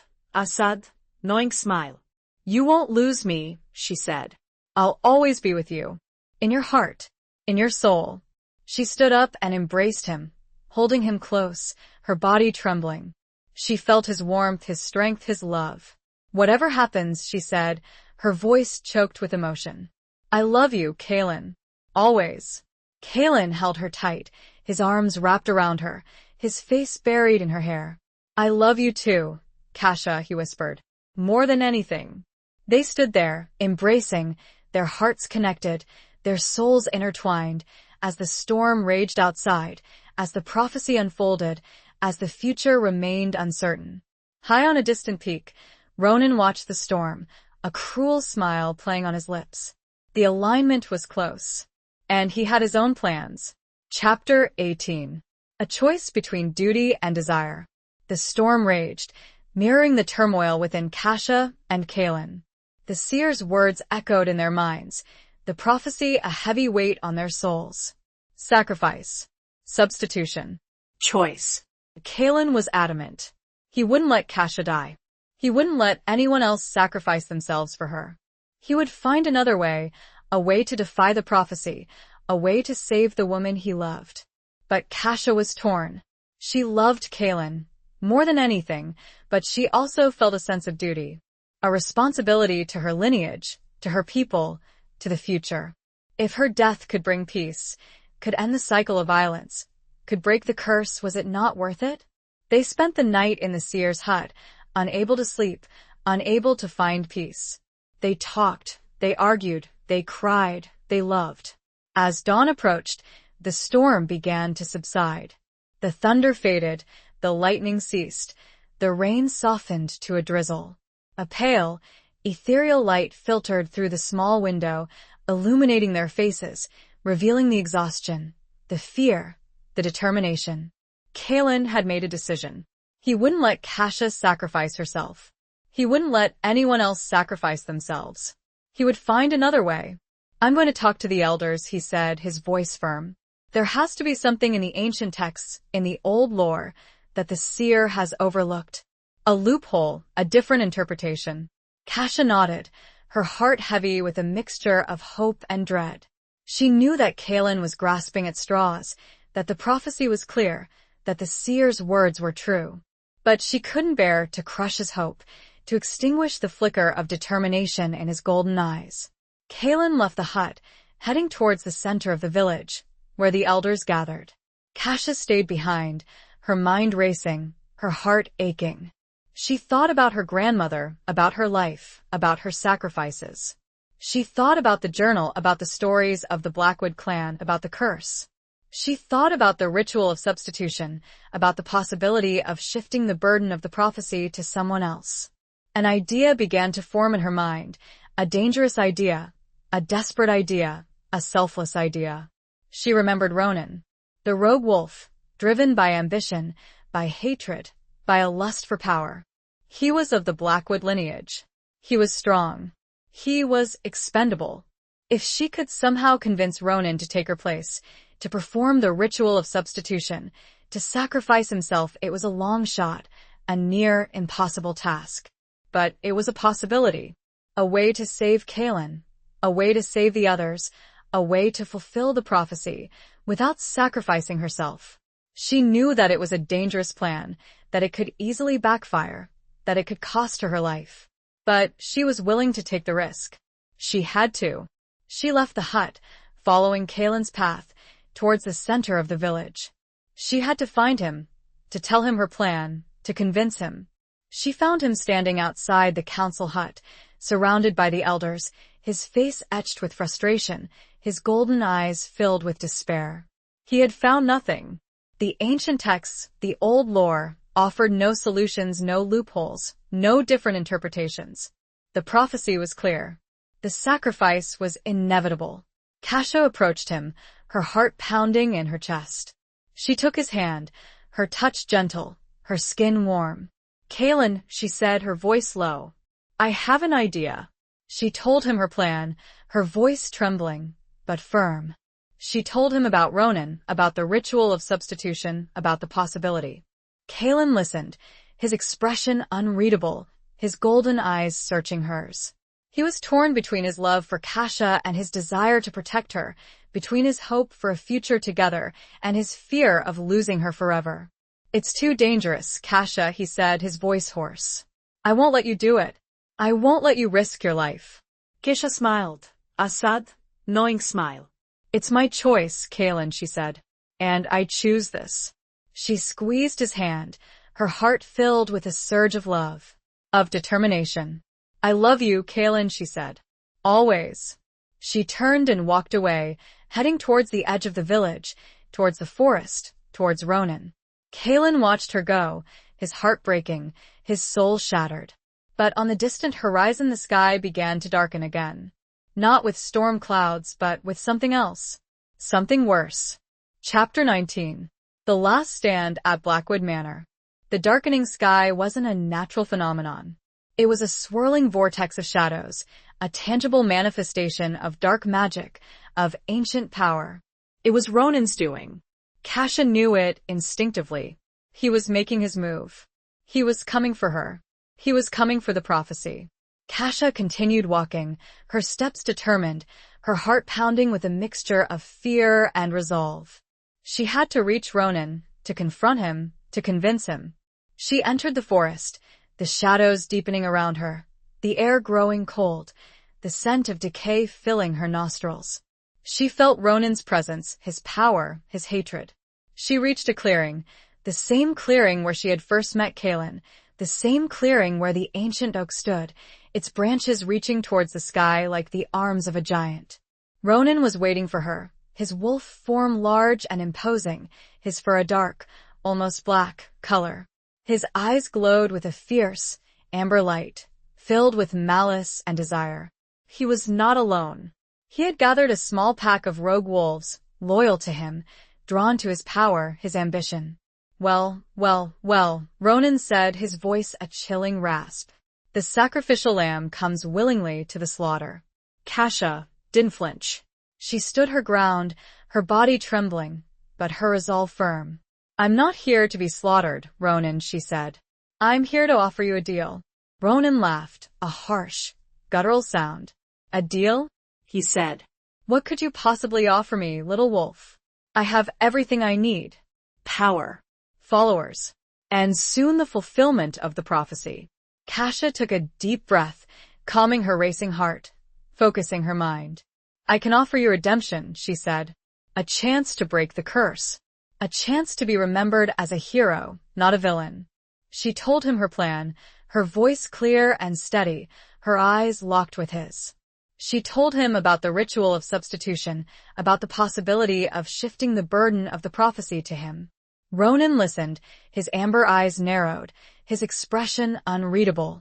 He was intrigued, she could see it, but he was also skeptical. And why would I do that? He asked, his voice laced with suspicion. Why would I sacrifice myself for you? For Kalen? For the Blackwood clan? Kasha smiled, a sad, knowing smile. Because it's your destiny, Ronan, she said. Just like it's mine. But unlike me, you have a choice. You can choose to embrace the darkness, to continue down the path of hatred and violence. Or you can choose to embrace the light, to find redemption, to become something more. She paused, her gaze searching his. It's your choice, Ronan, she said. But choose wisely. Ronan stared at her, his amber eyes flickering with conflict. He was torn between his ambition and his desire for power, between his hatred for Kalen and his yearning for redemption. Suddenly, a roar shattered the silence. Kalen. He had followed her. He had come to protect her. He burst into the clearing, his wolf form magnificent and imposing, his golden eyes blazing with rage. He was not alone. He had gathered the werewolves from the sanctuary, loyal to him, ready to fight. The two packs faced each other, snarling and growling, their bodies tense, their muscles coiled. A battle was inevitable. A battle for the prophecy. A battle for Kasha. But before the fighting could begin, the sky darkened further, the swirling vortex of shadows growing larger, more menacing. A figure emerged from the darkness, cloaked and hooded, his presence radiating power. It was Thomas. But he was different. He was no longer the hesitant, conflicted hunter. He was something else. Something darker. He had embraced the dark magic, the ancient power. He had become a vessel. A vessel for the curse. He raised his hand, and the shadows surged forward, engulfing the clearing, enveloping the werewolves, threatening to consume them all. The prophecy will be fulfilled. Thomas cried, his voice distorted, inhuman. But not in the way you think. The curse will not be broken. It will be unleashed. He laughed, a chilling, maniacal laugh that echoed through the forest. He was mad. He was lost. Kasha knew that she had to do something. She had to stop him. She had to save them all. She looked from Thomas to Kalen, from Kalen to Ronan. And in a flash of realization, she saw it. The true meaning. Not substitution. Not sacrifice of one. Union. She looked at the sky. The alignment it was now. She stepped forward, raising her hands to the darkening sky. I accept. She cried, her voice ringing out, strong and clear. I accept my destiny. Chapter 20. The dawn of a new beginning. Kasha's cry, echoing through the shadowed clearing, was not a plea, but a declaration. An acceptance. She understood now. The prophecy wasn't about individual sacrifice, it was about unity, about the merging of opposing forces, about balance. I accept my destiny. She cried again, her voice ringing with power, with conviction. She looked at Kalen, her eyes filled with love and resolve. Not my death, Kalen, she said, her voice soft, but firm. Our union. That's the key. That's how we break the curse. Kalen stared at her, his golden eyes widening in understanding. He saw it too. The true meaning of the prophecy. The daughter of the Blackwood, marked by the moon. The son of the Blackwood, marked by the wolf's eye. Their union, their combined power, their love. He stepped forward, his wolf form shifting, transforming, becoming human. He took Kasha's hand, his touch gentle, his skin warm. Their fingers intertwined, their hands clasped together, a symbol of their unity. Ronan, watching them, his amber eyes flickering with realization, finally understood. He had been so focused on his own ambition, his own hatred, that he had missed the truth. He lowered his head, his wolf form shifting, transforming, becoming human. He stepped forward, his movements slow and deliberate, his expression resigned. The prophecy, he said, his voice hoarse. It's not about sacrifice. It's about balance. He looked at Kasha, at Kaelin, at their clasped hands. He saw the power that radiated from them, the connection, the love. He knew what he had to do. He stepped beside them, forming a triangle, a trinity of Blackwood power. He nodded at Kaelin. A silent understanding. An end to rivalry. Thomas, consumed by the dark magic, fueled by his madness, laughed, a chilling, maniacal sound. Fools, he cried. You cannot stop the curse. It is inevitable. He raised his hand, and the shadows surged forward, threatening to engulf them all. But Kasha, Kaelin, and Ronan stood firm, their hands clasped together, their hearts united, their souls intertwined. They began to chant, the words of the ancient ritual, the language of the Blackwood clan, the language of the moon. It wasn't the ritual of binding, nor the ritual of substitution. It was a ritual of union. The moon, hidden behind the swirling vortex of shadows, suddenly broke through, its light shining down on them, bathing them in a silvery glow. The stars aligned, fulfilling the ancient prophecy, the time of reckoning. The power surged, a wave of energy that emanated from them, pushing back the shadows, dispelling the darkness, shattering the curse. Thomas screamed, his body convulsing, the dark magic ripped from him, his form disintegrating. He was gone. A victim of his own madness, his own hatred.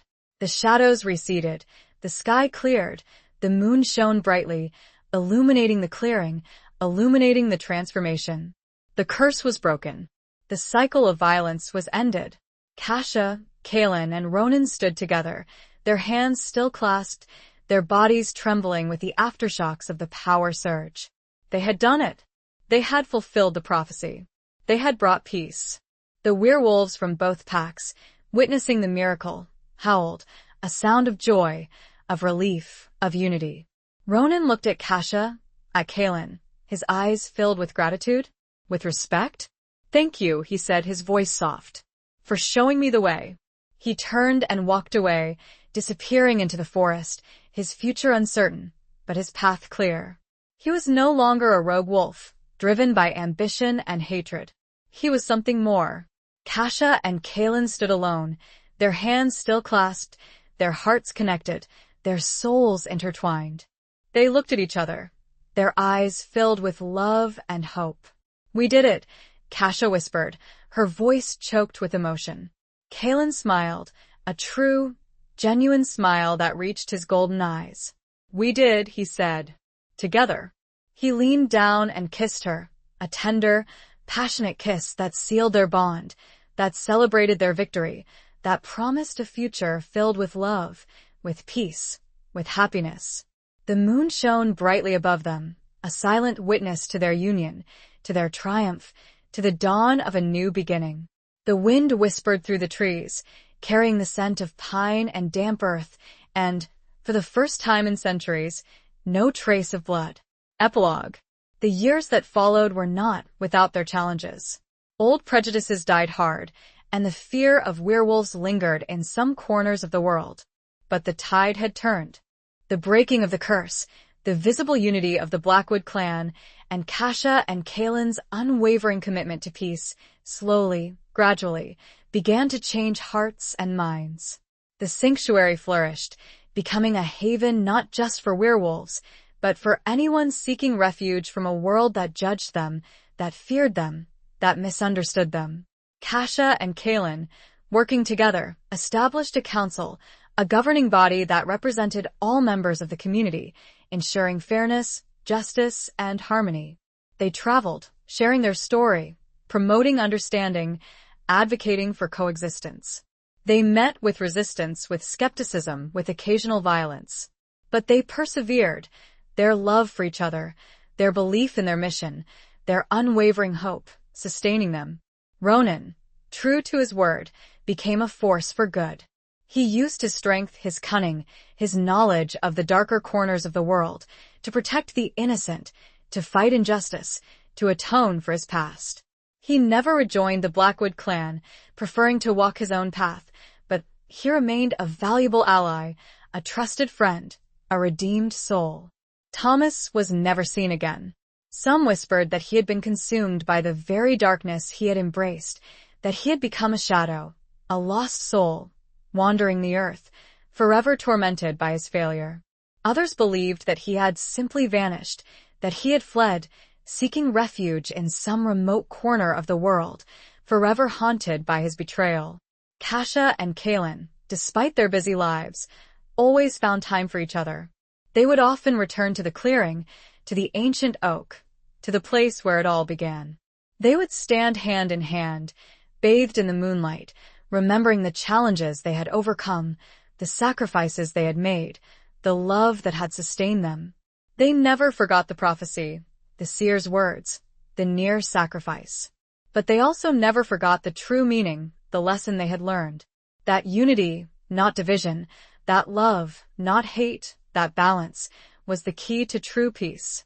One evening, as they stood beneath the ancient oak, the moon full and bright in the sky, Kasha felt a familiar stirring within her, a shifting, a quickening. She looked at Kaylin, her eyes filled with a mixture of surprise and joy. "It's happening again," she whispered, her voice trembling. Kaylin smiled, his golden eyes shining with love. He knew. He had felt it too. The connection, the power, the legacy. They transformed, their bodies shifting, their bones reshaping, their skins sprouting fur. They became wolves, two magnificent creatures of the night, their fur the color of moonlight and shadow, their eyes glowing with an unearthly light. They ran through the forest, their paws pounding against the earth, their senses heightened, their spirits free. They ran together, side by side, their love for each other a tangible force, a bond that transcended species, that transcended time, that transcended everything. And as they ran, they heard it. A howl. A distant howl, carried on the wind. But it wasn't a howl of challenge, or of threat, or of sorrow. It was a howl of joy, of welcome, of family. They followed the sound, their hearts filled with anticipation. They reached a small clearing, bathed in moonlight. And there, standing before them, were a group of young wolves, their eyes shining with curiosity, with excitement, with hope. Kasha and Kaylin's pups. Their children. The future of the Blackwood clan. The promise of a new beginning. The pups ran to them, and Kasha and Kaylin greeted their children with great tenderness. The end.